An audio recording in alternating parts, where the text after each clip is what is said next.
Sure shot, baby.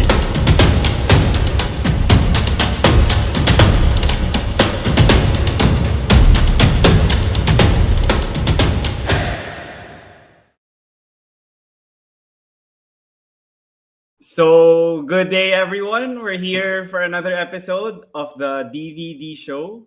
So, for today, we have one of the best outside hitters here in the Philippines, and she previously played for the Philippine national team in the tournament in Thailand, and she's now here to join me on my podcast to discuss her career. And I'll now welcome to the DVD show, Kalei Mau. Thank you for joining me here on my podcast. Hi, Diego. Thank you for having me. Really excited to get to know you so everyone can get to know me. Yeah, so to start things off, I'd want to ask how have you been doing? Because yeah, you guys just came home from Thailand and then you had quarantine and now I think you're back in the bubble. So how's it like for you that you've been playing volleyball continuously? I would say I'm okay. Mentally, I'm a little frustrated. I've been in quarantine and I'm just trying to adjust to this new norm. The norms are very different from where I came from in Hawaii to here. So I'm just really trying to stay positive in quarantine and just really look forward to getting back on the court. Yes. What have you been doing in like your hotel room in order to keep I'm sane sorry. and not get bored because of staying in your room for how many days already? Um, Actually, I've been doing as much as I can, like with indoor workouts. Like I'll work out here in the hotel room. But I also have like there's a difference, a time difference between me and my family. So I love to FaceTime them when I get the chance. Mm-hmm. I'm roommates with Majoy Laron, she's my best friend on the team. So we really like have each other to keep each other like laughing or you know watch movies with. Yeah, that's great to hear. And then you guys are in the bubble now, and it's going toward the end of 2021. Are you guys preparing for any tournaments, or is it just practicing for tournaments already in 2022? We're actually preparing for the PDL Champions League tournament in November. Mm-hmm. So we Oh, just okay. yeah. So we're about to start the bubble. The bubble training. We'll have double days and then prepare for that first tournament since March with F2. Okay, okay. So how has the print? How has the preparations been like for F2? Because yeah, the fans have been missing them a lot already. Because you guys missed the previous conference of the PVL where it was still very exciting and entertaining. But as you know, F2 have a lot of fans here in the Philippines because of the players, including you. What could the fans expect in terms of your preparation and what you could portray to the audience in the tournament on November? Yeah, I when I was playing overseas in Puerto Rico during the pandemic, I was actually I mean I would hear that my team in the group chat was really focusing on their therapy, rehabbing, getting healthy. So one thing that I'm really excited with during this preparation is that my team might be 100% or close to 100% in health. And for a long Mm-hmm. time, it wasn't like that because, you know, a lot of my teammates, such as Kim Fajardo, she's always had her knee issue that she Yeah. was tending to. And maybe even if they didn't get that time, that opportunity to play last conference, it could have been used to their advantage. They had this time to rest and get stronger. So really looking forward to having them feel good and play good and just build up and start from where we left off. Yeah. So you mentioned that you guys were preparing well in terms of your health and conditioning because that's what's really important in this tournament because of the caliber of players also that you'll be going against. But if you were able to watch some of the games last season with Cherry Tigo, Creamline, and Chocomucho and all these other strong squads, how do you intend to like capitalize on your strengths and also for the weaknesses? How will you guys address it in terms of watching your opponents? Because some of the teams still come in with almost the same composition. Yeah, well, one thing that I have to mention is the chemistry needs to be there before anything, before skill, and even I would say even before our physical condition. Like we Mhm. really just have to have this time to spend in the gym with, I mean, as a national team, to build on from one core.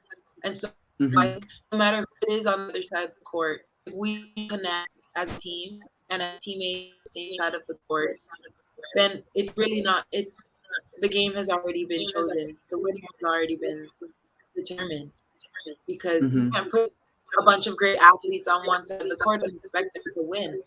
The team that has Mhm. practiced, are used to each other, knows each other's tendencies, weaknesses, and strengths, they're the ones that might prevail, because it's, that's not how sports work. So another thing that I'm really looking forward to is getting in the gym and having maybe a training with the national team, with everyone healthy, and with Coach Jorge and Coach Mhm. Oji.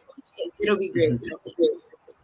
Yeah. You mentioned the national team, and a lot of people watched you guys perform, and it wasn't really the best of showing for both squads. But then it's a great like stepping stone for future success, because you guys, there's like the young team and then the Rubisco, and then you guys were Chocomucho, and you guys, as you mentioned, you guys didn't get to spend a lot of time together. You guys barely practiced. I mean, you went straight from Hawaii to Thailand already. So in terms of how was that for you, the change, because you've never got to play with these players. And I think you mentioned in an interview recently that you just told Dina Wong how you like your sets because you've never got to play with them.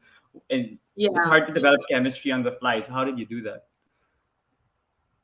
Um. Pretty much, I just like, I tried the first game that I went. I was in Thailand. I just got let out of isolation, and it was hilarious. Like, I was literally meeting them on the court while we were warming up for the game. Yeah. And I was like, "What's your name again?"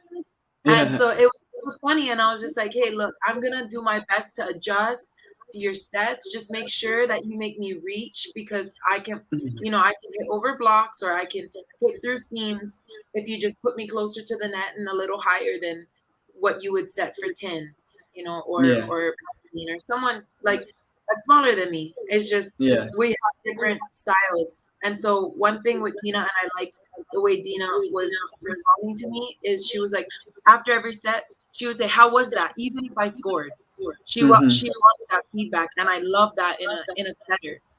Is Mm-hmm. she was really, the whole time we were at practice, even during the games, it felt like we were practicing to connect with each other. So really appreciated that on that part. Yeah, that's great that you guys developed chemistry right away, because not a lot of players could actually do that, especially in the setter and spiker. Because yeah, there, as you mentioned, the spikers have different preferences in order how the setter puts the ball and sets it to you with the plays. But then, how about for your chemistry with the other players and the system of the coach? Because of course, there's a new system with the new coach compared to the previous national team, and I think you didn't even get to play in the Sea Games before, so it's really a new look for you. So how was that in terms of the progress of you adjusting with them? Because yeah, there were a lot of games, so maybe the chemistry already improved for the following tournaments, because you said that already you're gonna commit to the national team long term. Yeah. Um. Well, in terms of system, not a lot has changed.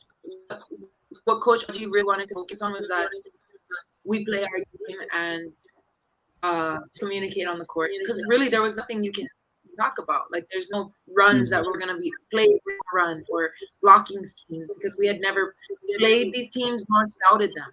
So Mm-hmm. really during this tournament, it was just to kind of get our feet wet. And it was a really good idea for us to go to this tournament, just to experiment on where we stand and how, like, where do we even start. And so I think we got a really clear picture. And as for on the team with my teammates and adjusting for them, I really only have to connect well with the setter and the libero. And I told you how Dina went. She was really back driven and Mm-hmm. really great to make the changes. And then Don is my libero in F2. So I felt really Mm-hmm. confident to be hard at balls. I know Don's going to have my back. So, but on on the outsides with the hitters in the middle, I kind of approach them all the same. I said, just swing hard. We gotta play hard, and we get each other's back. You can trust me. So That's honestly how we played every game. Like there was nothing complicated about it, nothing complex, no system really. It was just try to have fun, enjoy, and let's get better. Yeah, but you mentioned that also there were a lot of things that were difficult. Yeah, you guys didn't have time to implement a great system. You guys didn't have time to bond together as a team because you didn't. There's a lot of quarantine restrictions here in the Philippines for them to train with, even if you weren't here. But for you, Hmm. what are the positive outcomes or positive sides that the fans of the Philippines could see in terms of the volleyball landscape, because it's the new federation also. So the future is bright according to them, and they have a lot of plans in making us join a lot of tournaments in the future. So what do you think the fans should be positive about despite the result? I think you just said it. I think it's the future. I think you should really be excited that we have that our youth. We now pretty Mm-hmm. much have a youth national team that's under Mm-hmm. the seniors. So we have enough to make a senior team and that youth team. And I can't stress how important it is to invest in the younger players because that is really where we are going to start. With that will be our core. Not Abby, not me, not Mm-hmm. Jaja or Linden. It's Mm-hmm. where it starts is this is a whole new reinvention of Philippine volleyball. Mm-hmm. And I think the girls that I got to play against on Rabisco, huge potential and big heart. Like every Yeah. single one of those girls that a part of the 25, 23 people that we traveled, every Yeah. single one of them had heart and was so grateful to be there. And it was Mm-hmm. beautiful for me to be a part of because I'm just kind of learning. Like, I'm really trying to adjust to the culture and learn the beauties of it. And the most beautiful thing I can say is that is the pride. And so Mm-hmm. playing with girls on the court, I feel that power and that energy that they're playing for something bigger than themselves. Yeah.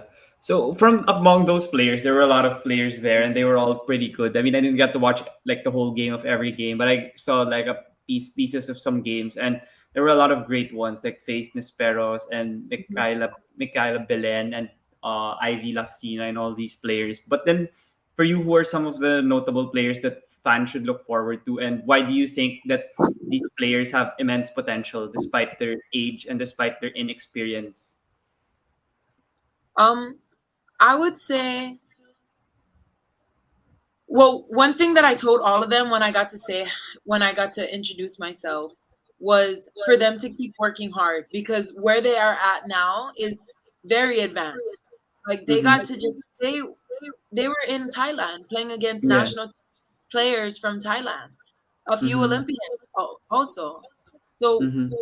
just the fact that them being there and being on the team and getting the experience is already their steps forward. They're already 10 steps ahead of where they would have been if they didn't.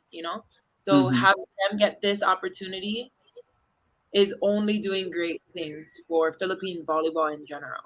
So when Mhm. I said, Dina Wong is a great setter, but she was Mhm. really challenged with her blocking during this tournament. Yeah. And she got a block.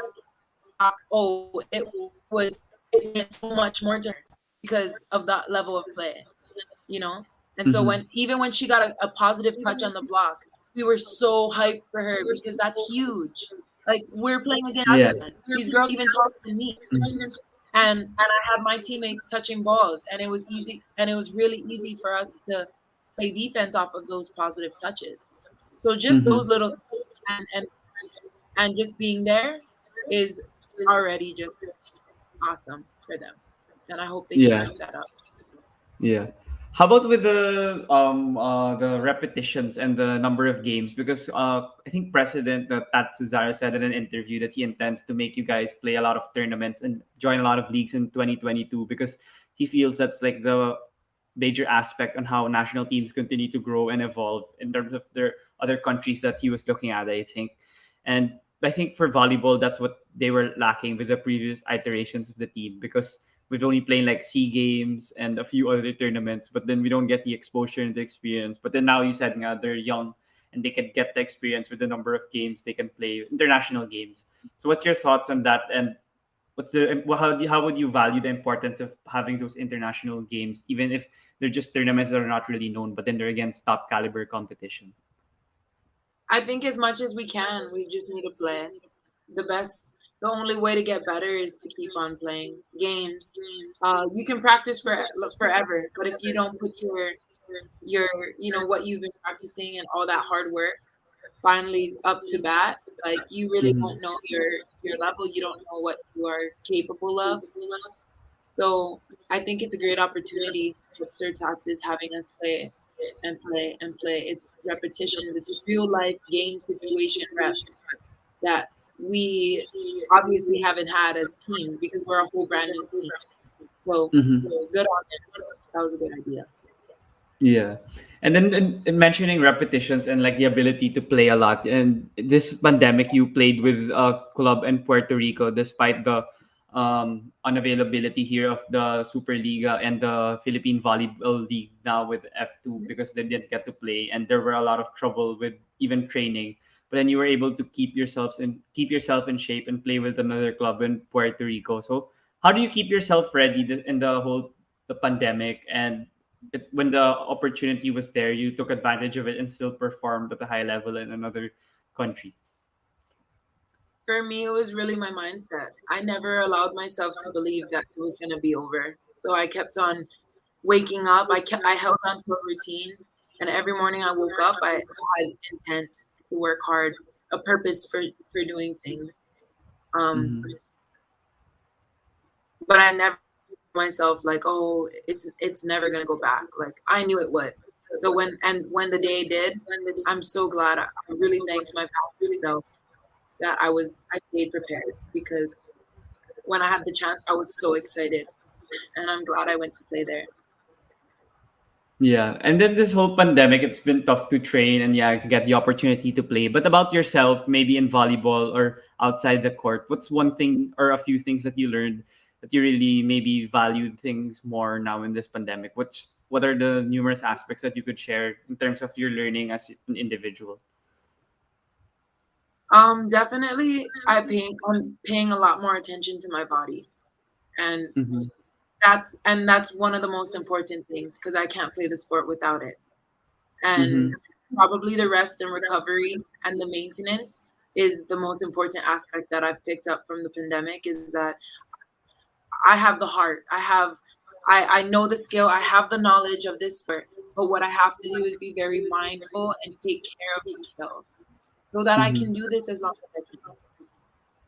Yeah, that's really a great lesson that others maybe wouldn't value a lot before when there was no pandemic. But at least now, when you impart it here, it would be great that they'd be able to value it more also in terms of their own individual life. But then to move on to the next part, I'd want to give a glimpse also to the audience on your upbringing and childhood and how you ended up going here to the Philippines. But first, where did you grow up and was volleyball your first love, and or did you like something else like art, theater, or you played another sport before volleyball? How was your upbringing and childhood like? Yeah, so I'm born and raised in the east side of the island of Oahu in Hawaii, and I'm part Hawaiian, I'm part Chinese, I'm part Filipino, and a part of Irish. So my mom is born in the Philippines. My grandmother is from Cavite, and I my upbringing is very native Hawaiian. I grew up around Hawaiians. My grandma and grandpa are both the ones that helped raise us, and I am the youngest of two girls. I have an older sister, and she is my best friend. She has kids of her own. My family is really my core.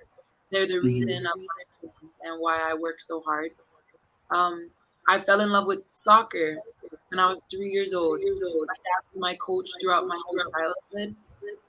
I really had a promising future in soccer, and I stumbled across volleyball when I was 16 years old.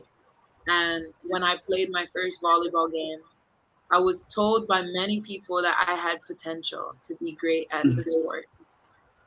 And as a young Kalei, I Mm-hmm. was obsessed with progress. Like I loved to get better at things and learn things. Like if I got a skateboard for Christmas, I didn't come into the house until dark because I wanted to practice and be the best skateboard rider on the block. Like that's Mm-hmm. just mentality with everything that I did. So when I was told by one of the University of Hawaii coaches at the time when I was in high school that I could possibly be a really high level volleyball player, um, my focus kind of shifted. My love and passion shifted as well. And I decided to commit to volleyball.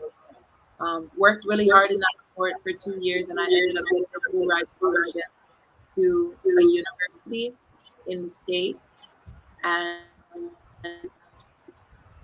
that's where my love for volleyball ultimately grew because I reached a whole new peak of my performance, and just completely proved to myself that I could do anything, whatever I want, and whatever I put my mind to. So my love for volleyball only sprouted when I was in my last year of college, which then I knew this can't be over yet. And so I finished my collegiate career at the University of Arizona in 2016, and I was drafted to start my professional career in Puerto Rico.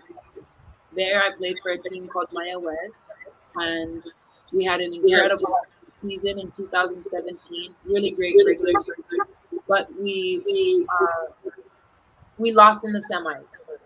But even though I didn't go home with the championship my rookie year, I felt like a whole brand new woman. Like I went through a huge transition in my life into womanhood that first year.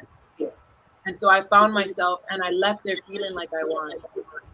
And then from there, I ended up signing a contract with the team in France. I played for Nantes in Mm-hmm. France. Um, Very high level league as well. Very, very demanding on the body. I lasted there for about 4 months and I dislocated my shoulder. This was in 2000, the end of 2017, and then beginning of 2018, I had shoulder surgery um, from that previous shoulder surgery in France. And I spent most of the year, I spent 6 months recovering, rehab every single day. And I got reached out from Coco Life, the team before in Mm-hmm. 2018, for me to come and play in the Philippines. And possibly that there was going to be a really, really great future for me here in the Philippines. So put two and two together, followed my heritage and where my grandma grew up that I didn't know much about. And I'm always adventurous, anyways. So I agreed. I said, okay, why not? It would be a great place for me to restart my career. You know, I'm physically, they were telling me, Kalei, you're physically bigger than most of the players here. So it won't be so much on your body for you to get back after a shoulder surgery. And I was like, okay, actually, that sounds pretty good. It sounds like a good deal. And I came, they took great care of my shoulder for the remainder of my rehab, and I got playing. Yeah. I got back. You mentioned that you and at such a teenage years or like towards the latter part of your teenage years, you decided to transition to volleyball. What prompted that change for you? Was that just because people convinced you that you'd be successful in volleyball and you trusted them and you actually are successful in volleyball? Or was it something else? Nope, it was that I enjoyed it. I loved. Mm-hmm. I kind of liked being good at something that I wasn't, that I didn't know I was because I was just athletic. Like I didn't know volleyball really how to score intentionally. I didn't know how to pass. I didn't have like proper form. So really the process of teaching me and learning and taking in that knowledge and practicing it, and then that Mm-hmm. feeling of when you get it, it's Mm-hmm. so addicting, and I kept on just falling in love with it. Yeah. How about with your mentality? It's like you were saying at such a young age, you already had that mentality of always wanting to learn something like with a skateboard that you gave as an example. How did you develop that at such a young age and then you continued enhancing it until now where you're already an adult and you're a really great professional volleyball player? I think definitely I know it's my dad. My dad is one of those men that is just good at everything.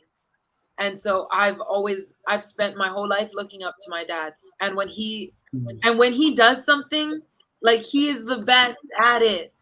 Any Mm-hmm. sport, any like fishing, like raising us. And Mm-hmm. I'm just like I like to say that I'm a splitting image of all of the good things my dad is. So Yeah. I think it's just started it was instilled in me at a young age.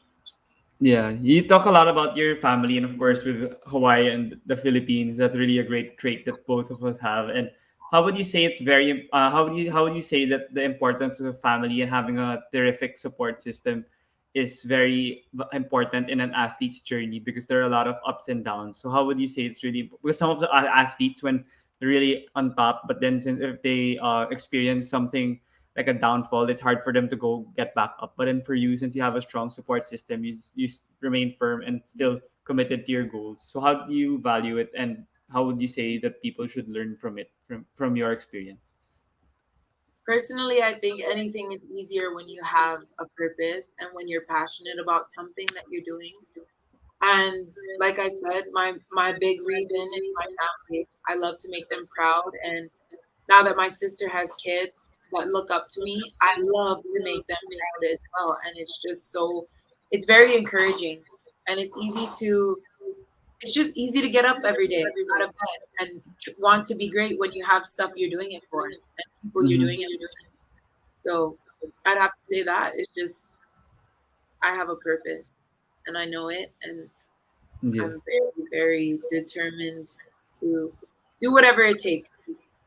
Yeah. How about the two professional stints before playing here in Coco Life and in F2? You played in France and in Puerto Rico. And you mentioned how you had the injuries and you transferred from one country to another. But for you mentally, was there ever a tough time that you encountered in those two early stints that you had, and how did you overcome it and still continue pursuing professional volleyball here in the Philippines? Of course, everybody has ups and downs. And I think the biggest thing for me was to remember why I'm doing it, make sure that it's keeping me happy. And I always just really have to have a balance of life and then sport. It's two separate things for me. I have to be able to enjoy myself and be well in all aspects. Mm-hmm. I was homesick a lot, but I did go to college. I went to college at at 16 years old. I went away to college, so I was away from my family for a while. And so I was Mm-hmm. that kind of prepared me for being in a different country and then Europe, and then it just I thrive off of learning different cultures, being around different people. It makes me it just grows me and my mind in the way that I think, in the way that I live and treat people. So just really, I know my family is there. I know my island will always be there for me when I need to go home. But right now, at this age and this moment of my life, I'm so thankful I get the opportunity to travel to these places and absorb everything. Yeah. As you have that positive mindset that you mentioned, that's really great for people because especially with the professional players, you don't know where you're gonna play. Like even with basketball, baseball, football, anywhere you could go to other countries if given an opportunity, and you need to pounce in it because you never know when it's gonna come. And for you, that's really great. But then moving here to the Philippines, it's a whole new thing from Hawaii. And what attracted you to really move here and um how did you adjust in terms of the culture and also in terms of the volleyball because those are two very separate things too. Yeah, as you mentioned, there's like a balance of life and sport. So for you, how did you adjust here in the Philippines, because I have a feeling it's really different from Hawaii also. Well, the main thing that attracted me to the Philippines was that my grandma is Filipino. My mom is half. And Mm-hmm. I wanted to learn if since it was an opportunity that was just being thrown at me. um I thought I couldn't let it up. Like it Mm-hmm. sounded so fun to find out where my grandma comes from. And I'm a quarter of Filipino, so it would be amazing to even grow deeper into knowing myself. And when I got here, it was everything. needed. It was life that I never truly got to experience. And then there was all of this love and support that I get to play in front of volleyball. I feel like every single game is a reward for me because I get to see how many smiles I put on people's faces while doing something that I love to do. Mm-hmm. So playing in the Philippines, honestly, if I didn't have to go anywhere else to like if this wasn't my job and we could just play volleyball for fun, Yeah. I gotta say Philippines is the best place. Like it's so very fun. Mm-hmm. But since it is my job and I just like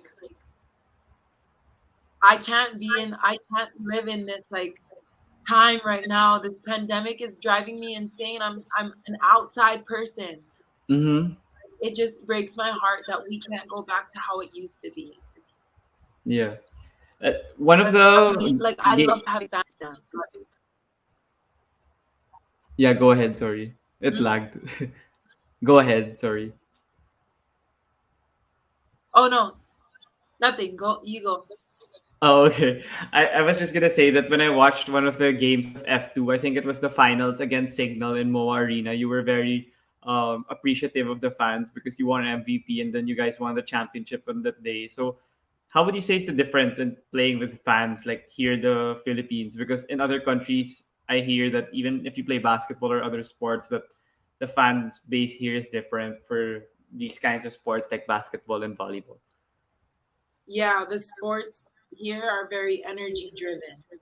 And it's the environment that keeps athletes wanting to come back to the Philippines because we feel appreciated for all the hard work. Like anywhere else that I've played is pretty top in as well in terms of fan base. But like when I went to Europe, when I played in Europe, like it was very dull, and we worked so hard every week and only had one game a week. So it was really hard to find reminders of why we do this. Athletes need that. They need to be reminded. They need to remind themselves, why am I here? Why am I sacrificing my body and my time and my family to play this sport? And in the Philippines, I think it's so much easier to find that reminder because of the people that you're impacting, the fans, and my gosh, I love the crowd when during the Yeah. championship. That's different. Yeah, how would you say that what would you say is your best fan encounter so far here in the Philippines, and why was it the best? Like, was the message nice, or was your conversation nice with the fans? I mean, now with the pandemic, it's kind of difficult to even interact with them except in social media. But then for you, what was the best that you really remember? I'd say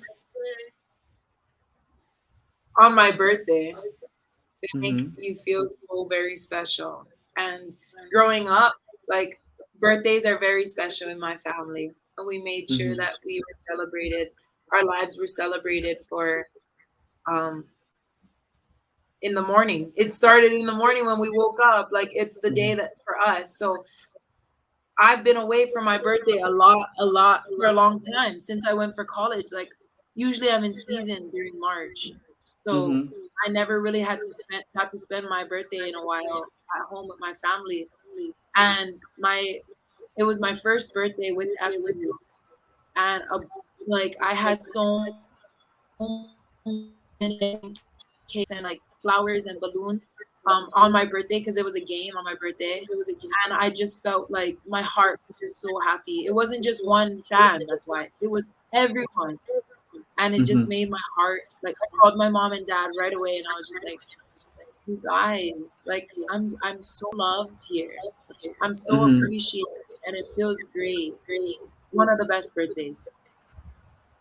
Yeah, that's really great to hear. And the Filipino fans are very passionate, and sometimes to a fault because they they do a verbal altercations with the other fans from the opposing teams. The rivalries. I mean, you didn't get to play for LaSalle, but like the LaSalle Ateneo rivalry or the San Beda Letran rivalry in the NCAA, it's very intense and a lot of interactions with the fans when it's the emotions are high in the Coliseum or in the arena. So it's really Yeah. great for you to experience it also here in the Philippines. But then you also mentioned that F2, like their hospitality and the concept of family is very evident, even with the fans and with the team itself, with the culture. And in Hawaii, it's also like that. So how would you how would you compare it from the Philippines and Hawaii in terms of the hospitality and the family treatment here in the country? I think it's very similar. Like the aspect of family, the idea of one unit and working together for one goal is the same. Mm-hmm. And so that's why it was not hard at all for me to adjust to F2 and their programming and their family. Even though they're very, very like exclusive, like it's F2, like those girls are just like they've been together, they stick together. Like they let me in like I was already there. Mm-hmm. First, like the first day that I entered the gym, immediately I had my teammates hugging me. Okay, so there were other stars on your team. I forgot the Alohi, Robbins, Hardy, and I forgot the players. But then there were some other great players on that team. But then you guys weren't at the peak level during the time. So what do you think was the factor and why you guys weren't like a consistent Final Four team or a finals contender? We didn't have chemistry. We didn't have coaching. We didn't have a system. We Mm-hmm. didn't have a lot of things there. There was a lacking in all the departments in UVC. Sadly, because we had great athletes on it, but like I said, you can't just put good athletes on the side of the court and hope they win. You have to have a foundation. Okay. So for the your F2 stint, you guys were pretty yeah, they accepted you well and you were like the missing piece of consistent championship squads with F2. But then how was the ability for you to actually gain like friends also off the court, and you guys were jiving well and you were flourishing under Coach Ramil right away, and you were the MVP and you won a lot of championships. So how was your adjustment with F2, and how was it so smooth? Because in the yeah, they welcomed you well in practice, but in the court also, like with the whole system, it was easy for you. Yeah, they did a really good job adjusting to my type of offense and my passing and my defense. They all kind of just really paid attention and focused on my style.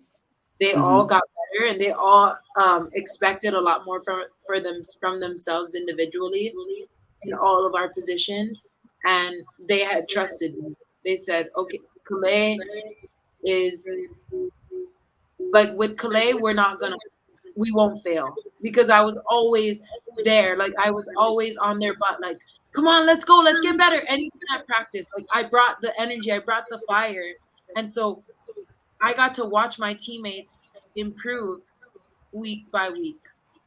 And so it was something nice because they invited me in, and then I brought this kind of like freshness to them because they've been doing the same thing. I mean, with the same faces every year, like it's just the same core. And Coach Ramil has been their coach the whole time. So I think when I got in, I was kind of like a little flame Mm-hmm. that was like, "Come on, girls, let's go!" Like yelling at practice, making it a Mm-hmm. fun environment to be in. And I think once I joined, they impacted my life, and I did for them. And so Yeah. it just it just worked out perfectly. Yeah, it's gonna be a great sight to see for the fans because you guys have a lot of fans entering the next PDL conference. But then before we wrap up, I just have like a few questions that I normally ask my guests also. And one is, I think if you watch the NBA bubble, the players were very socially active in terms of their political and social views. And with the George Floyd incident, the Black Lives Matter, and the elections. But then here in the Philippines, the athletes aren't as vocal compared to the athletes in the United States. And for you, is it okay for athletes to also speak up on these social and political issues? Because you guys have a lot of social media followers and social media following, and you could influence a lot of people and convince them to vote, educate them how to vote, and learn a lot about these issues and enhance their knowledge. So what's your thoughts about that? I think social media is power, and it is evil the way that you want to use it, but the way that you can use it. And I think you should be able to have a freedom of speech. You have the freedom to share your opinion. I personally don't like to get into politics on my social media because it's not that type of environment. It's just not my vibe. Mhm. And so Yeah. I really like I love when I see athletes use that power and use that influence to talk on their beliefs. And I support that. So Mhm. Yeah, that's pretty great, and people should really follow that lead. And for people to also talk about politics or social issues on their social media, they need to be educated, because if they're popular and a lot of people follow them, it should be the right things, because that's people because the influence that they have is really huge and immense. But then for yes. the next question, this is just a fun question. If there were five people that you'd have dinner with, dead or alive, who would you choose? Um at the moment I would have dinner with my mom, dad, granddad, and my sister. And they're all alive. Yeah, There's yeah, there's no one that passed that I can because I'm gonna just be present with who I do have here. yeah. So for the final question, as I mentioned that I only invite people here on the podcast through like social media or email, because I don't really have connections. So that's how I invite my guests. And I've had a lot of F2 players like Don, Desiree Cheng, and Tin Tiamzon before. And I'd want to ask, who do you think I should invite here on my podcast that would have a great story to tell like yours, and would be a great person to talk to in a podcast? I'd say Abby Marano. Yeah, yeah. He's a great captain and a great leader for the F2 team and also the national team. So should have a lot of great stories to And tell even also. better friend. Yeah, yeah, yeah. Yeah. So to wrap things off, I just want to say thank you again, Kalei, for joining me here on the DVD show. And I really had a great time learning about your story, especially your time in the US, because not a lot of Filipino fans are familiar with that. And I hope they learn a lot from you. And do you have any final message before you go? I just want to say thank you, Diego, for the Yeah. opportunity to share my story. And I want to thank the fans and all the supporters, volleyball lovers, for the unconditional love and support. Win or lose, we're always getting better. And thank you for believing and supporting us. Yeah. So before you go, is it okay if we take a picture? Sure. Yeah, I'll take it from here. One, two, three. Okay, thank you so much, Kale, for joining me here in my Thank you. podcast. And stay safe and good Thank you, luck with Diego. training there. Bye Okay, bye. thank you.